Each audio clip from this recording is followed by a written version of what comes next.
डिजी Phoenix exchange के ऊपर B love token को लिस्ट करा दिया गया है। और आज डिजी फिनिक्स ने अपने ऑफिशियल ट्विटर के हैंडल के ऊपर जो है इस न्यूज को शेयर कर दिया है कि नेक्स्ट वीक उनके पास जो है वो बी लव टोकन लिस्ट हो जाएगा।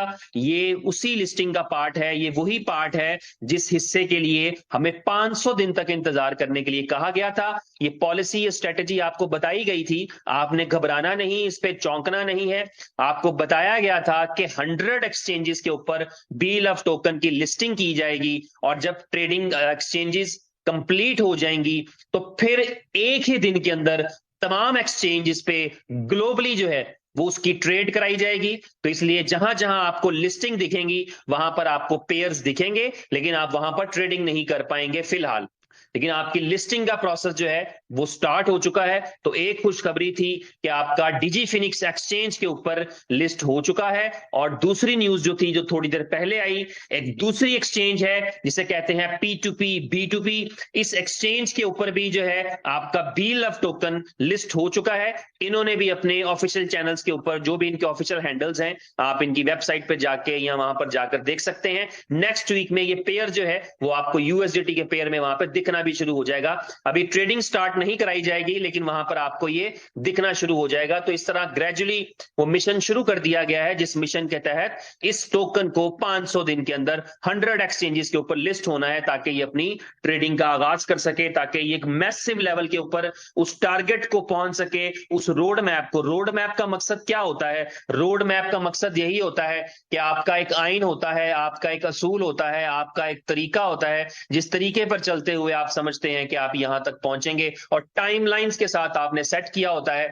तो उसी को ट्रू करने के लिए, उसी को सच करने के लिए ये तमाम कामों का आगाज कर दिया गया है। यूजिबिलिटीज के हवाले से भी मैंने आपके साथ शेयर कर दिया, और एक्सचेंज लिस्टिंग्स के हवाले से भी मैंने आपके साथ शेयर कर दिया। और इसी तरह तसलसल में आप देखेंगे कि more will come on the in the coming days. अगले आने वाले दिनों के अंदर आप देखेंगे कि और एक्सचेंजेस का लिस्टिंग नजर आएगा आपको, और आप गिनते चले जाएंगे और आपको रियलाइज होता चला जाएगा कि मैक्सिमम एक्सचेंजेस जो है उन पे लिस्ट होता चला जा रहा है। एक चीज जो है जो शायद मैं सिर्फ आपके गोश गुजार करना चाहूंगा, जो सिर्फ आपको बताना चाहूंगा कि जिस तरह अभी ये चीजें एक्सपेक्टेशन से पहले हो रही हैं, इस तरह ये भी नहीं कहा जा सकता कि 100 एक्सचेंजेस की लिस्टिंग वाकई 500 दिन में होगी, या 100 एक्सचेंजेस की लिस्टिंग जो है वो 300 दिन में पूरी हो जाएगी, या 100 एक्सचेंजेस की लिस्टिंग 400 दिन में पूरी हो जाएगी। इसी तरह इस बात की भी कोई गारंटी नहीं की जा सकती कि जो ट्रेडिंग 500 दिन के बाद शुरू करानी थी, जो ट्रेडिंग 100 एक्सचेंजेस के बाद शुरू करानी थी, वो ट्रेडिंग जो है वो 50 एक्सचेंजेस के बाद शुरू हो जाए, वो एक्सचेंजेस 20 एक्सचेंजेस के बाद शुरू हो जाए, वो 5 एक्सचेंजेस के बाद शुरू हो जाए, वो 500 दिन की जगह पे 350 दिन के बाद शुरू हो जाए। कुछ नहीं कहा जा सकता, और कुछ कहना भी नहीं जाना चाहिए,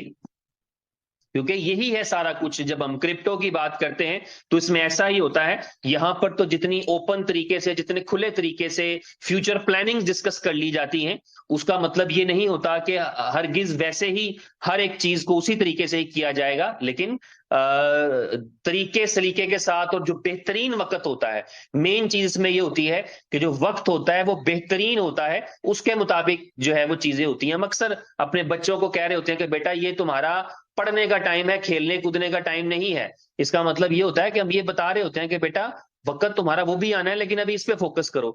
हम अपने बच्चों को कह रहे होते हैं कि बेटा ये तुम्हारा करियर बनाने का टाइम है, ये तुम्हारा आशिकी का टाइम नहीं है। इसका मतलब होता है कि आशिकी का टाइम जब आएगा भाई तब कर लेना। इसी तरह ये है कि क्या चीज कब करनी है, किस वक्त पे करनी है, उसी वक्त पे सूट करती है। बट किसी भी टाइम पे जब कंपनी को ये बेहतर लगेगा उस टाइम के ऊपर करेगी, लेकिन रोड मैप जो है वो पहले से आपके इल्म में है। तो ये बी लव के बारे में थी, और नई एक्सचेंजेस, आने वाली एक्सचेंजेस आप एक्सपेक्ट करें बहुत जल्दी आपके पास आ जाए। तो इस तरह जहां पर डेटा को रिवर्ट करने से, एक गाड़ी है जो बिक चुकी है, एक के नाम से दूसरे के नाम पे ट्रांसफर हो चुकी है, आप फिर देखेंगे पुराने के नाम पे। मुझे याद है मेरे एक जानने वाले हैं, उनके जो फादर की प्रॉपर्टी थी वो आपको पता ना, कुछ प्रॉपर्टीज ऐसी हैं, आप सारे मेरे जो सुनने वाले भाई बहन हैं, you are from India, Pakistan, Bangladesh, ज्यादातर, क्योंकि हम उर्दू में बात कर रहे हैं, हिंदी में बात हो रही है, तो ज्यादातर ऑडियंस हमारी जो है वो इन्हीं कंट्रीज से होते हैं जिनको उर्दू या हिंदी समझ आती है। तो बहुत सारी ऐसी प्रॉपर्टीज हैं जो 1947 में जब पार्टीशन हो रहा था तो वो अनसेटल्ड हो गई, यानी वो थी किसी और की, और वो बेचारा माइग्रेट कर गया।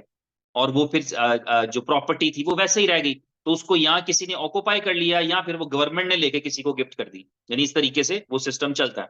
तो ऐसी ही एक वो प्रॉपर्टी थी जिसके अंदर जो है वो जो ऑनर था, उसने अपने बच्चों के नाम पे ट्रांसफर कर दी थी, और मुतमिन हो गया था, इत्मीनान में आ गया था कि जी मैंने अपनी जिंदगी में अपने बच्चों के नाम कर दिया और इनको बाद में कोई चैलेंज नहीं आएगा।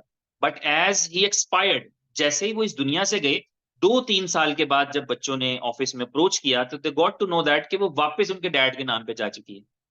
तो ये रिवर्ट होगी वापस ताकि उनको चैलेंज आए, क्योंकि इस तरह की प्रॉपर्टी के क्लेम करने के बहुत सारे चैलेंजेस होते हैं, तो वो किसी ने भी जिसका जिसका दिल साफ नहीं था, जिसकी नीयत साफ नहीं थी उस डिपार्टमेंट के अंदर, ये किसी को भी लगा तो उन्होंने उसको रिवर्ट कर दिया, जबकि एक चीज वो अपना बंदा खुद अपने अपने हाथों से करके जा चुका है। तो ये डाटा का रिवर्ट होना, डाटा का जो है वो इरेज हो जाना, एडिटेबल हो जाना, ये एक किस्म की तो सहूलत हो सकती है, लेकिन 1000 किस्म की मुसीबत है इसमें। जो है वो 99.99% चांसेस होते हैं डिसऑनेस्टी के, बददियानती के।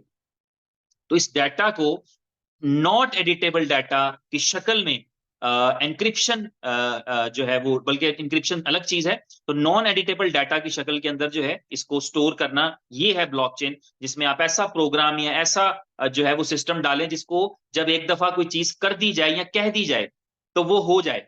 ये बड़ा इंपॉर्टेंट पॉइंट है, हम जिंदगी में भी एक्सपेक्ट करते हैं, अपने से भी एक्सपेक्ट करते हैं, लोगों से भी एक्सपेक्ट करते हैं कि वो जो कहें वो निभाएं।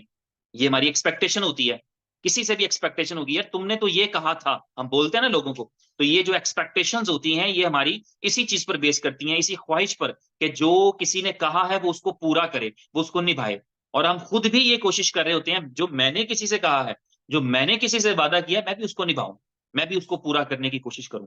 तो ये चीज जो है हमें पसंद आती है, इसलिए ह्यूमन बीइंग के, इंसानों के नजदीक ये चीज अट्रैक्टिव है कि अगर आप किसी रिकॉर्ड को, किसी डाटा को जो है वो अनएडिटेबल बना देंगे, तो इसका मतलब है कि आपको सोच समझ कर चीजें करनी पड़ेंगी, और आपके कंसेंसस के बगैर वो एडिट नहीं हो पाएगा।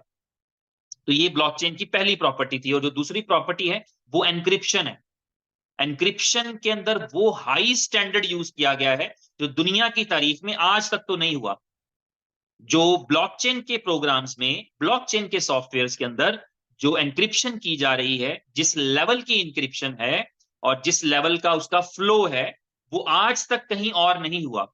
इसीलिए बहुत सारे लोगों को नहीं पता कि इस सदी की, 21st सेंचुरी की जो सबसे बड़ी, सबसे पॉपुलर इजादात होंगी, उनमें से एक ब्लॉकचेन मानी जाएगी, और आज भी मानी जा रही है। जो उसको करते हैं या पढ़ते हैं या देखते हैं, उसकी एडॉप्शन इतने मैस लेवल पर हो रही है, बहुत मैस लेवल पर अडॉप्शन हो रही है। यानी इस लेवल पर, हम, मैं दुबई में हूं तो यूएई के अंदर ये जो है वो अडॉप्शन इस लेवल पर की जा रही है कि तमाम जो गवर्नमेंट डिपार्टमेंट्स हैं, उन सब का जो रिकॉर्ड्स है उसको ब्लॉकचेन पर शिफ्ट किया जा रहा है, ताकि वो नॉन एडिटेबल हो जाए। अगर एक गाड़ी किसी एक बंदे ने दूसरे को बेच दी है, अब वो गाड़ी उसी दूसरे के नाम पर है, अब वो पहले के नाम पर नहीं है, ये क्लियर कट हो गया और इसको कोई रिवर्स नहीं कर सकता। होता पहले भी ऐसे ही है, लेकिन इसमें एक ऑप्शन मौजूद है कि रिवर्स किया जा सकता है। ये सिंपल सी कहानी है कि अगर आपके पास बॉल पेंसिल हो, पेंसिल से कुछ लिखें तो आप उसको अरेज कर सकते हैं। आप, मेरे पास पेंसिल है नहीं, अगर पेंसिल से कुछ लिखा जाए तो आप अरेज कर सकते हैं ना, लेकिन आप किसी सॉलिड चीज से लिखेंगे तो अरेज करना मुश्किल हो जाएगा। तो इस तरह ये जो ब्लॉकचेन है, ये इस तरह से है, आप समझें कि आप इसको अरेज नहीं कर सकते।